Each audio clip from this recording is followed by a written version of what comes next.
M'he hagut d'empassar l'orgull i reconèixer que jo, tot un príncep dels guerrers, no podia igualar mai les qualitats que tenia un soldat de categoria inferior. Aleshores sí que ho he vist clar. No pot ser! O sigui que és veritat! T'has deixat dominar per la màgia d'en Babidi. Sí, aleshores he començat a pensar en aquells dos súbdits d'en Babidi que participaven en el torneig de les arts marcials. Els que coneixien aquell parell deien que havien canviat molt i que eren molt més poderosos que abans.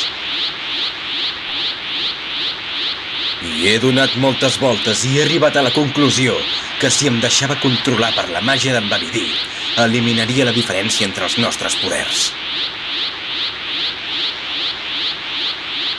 I mira, mare, Kakarot! Suposo que els teus ideals no ho acceptaran. Vegeta, com pot ser que tu, amb tot el teu orgull, t'hagis deixat dominar per un paio tan repugnant? Jo només volia tornar a ser com abans. Volia tornar a ser com abans.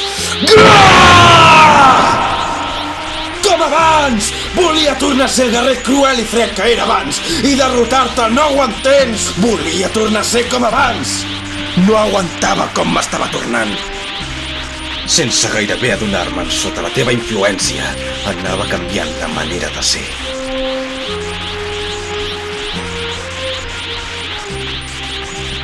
No em desagradava la idea de tenir una família. I fins i tot em va acabar agradant el fet de viure rodejat de comoditats a la Terra. Ho veus, Kakarot? Per això m'he deixat dominar per en Babidi i he tornat a ser ben dur.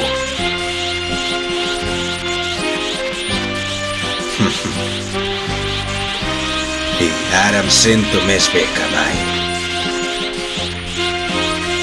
Ho dius de debò, Vegeta?